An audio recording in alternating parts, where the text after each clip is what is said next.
Batter Saif দলে এসেছিলেন মূলত তার পার্ট টাইম বোলিং দক্ষতার জোরেই। মিডল অর্ডারে খেলবেন বলে হয়তো প্রস্তুতিও নিয়েছিলেন। টুর্নামেন্টের মাঝপথে পরিস্থিতির কারণে ব্যাটার সাইফের যে রূপ বাংলাদেশ আগে কখনোই দেখেনি, সেই রূপই দেখা গেল এবার।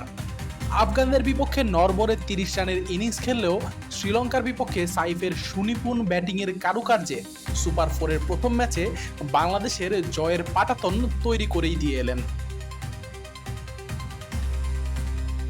আগের ম্যাচে আফগানিস্তানের বিপক্ষে এশিয়া কাপে প্রথমবার মাঠে নামেন সাইফ। সেদিন ৩০ রান করলেও সাইফ ছিলেন বেশ নড়বড়ে।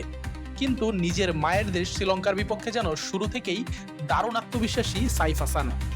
বাংলাদেশের ওপেনারদের আতঙ্কে পরিণত হওয়া নোয়ান তুষারার বলে আজও তানজিদ তামিম আউট হবার পর কাজটা সহজ ছিল না মোটেও। কিন্তু সাইফ যেভাবে স্লিঙ্গিং অ্যাকশনের তুষারাকে সামলালেন, সেখানেই যেন বাংলাদেশের ম্যাচ নিয়ন্ত্রণের পাণ্ডুলিপি লেখা হয়ে গেছে। প্রথম উইকেট তুলে নেবার পর তুষারাকে থিতু হতে দেননি সাইফ।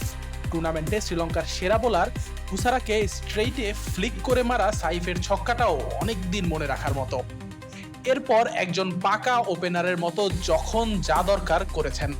সিঙ্গেলস ডাবলস নিয়েছেন নিয়মিত, আবার চাহিদা অনুযায়ী বড় শটও খেলেছেন। ১৬৯ রানের লক্ষ্যটাকেও খুব ছোট মনে হচ্ছিল সাইফের দারুণ ব্যাটিংয়ের কল্যাণেই। সাইফ ৪৫ বলে ৬৬ রানের অসাধারণ একটা ইনিংস খেলেছেন বলে নয়, সাইফের ইনিংসটা স্পেশাল সাইফের দারুণ সব শটের জন্য। দুনিত ওয়ালালেগ্যের বলে কাভারের ওপর দিয়ে মারা ছক্কাটা শট অব দ্য টুর্নামেন্টের তালিকায়ও রাখা যায় চাইলেই। হৃদয়ের সাথে দারুণ জুটিতে বাংলাদেশের জয় অনেকটা নিশ্চিতই করে ফেলেছিলেন তখন সাইফ। শেষ অবধি হাসারাঙ্গার বলে বড় শট খেলতে গিয়ে এজ হয়ে আউট হন সাইফ হাসান। কিন্তু আন্তর্জাতিক ক্রিকেটে নিজের প্রথম 50 সাইফ খেললেন বড় মঞ্চে, মহা গুরুত্বপূর্ণ এক ম্যাচে। এ কারণেই বোধহয় সাইফকে এত হাইলি রেট করেন বাংলাদেশের কোচেরা। সাইফ অবশেষে তাদের মান রাখলেন। আশিকুর রহমান শান্ত, ডি স্পোর্টস।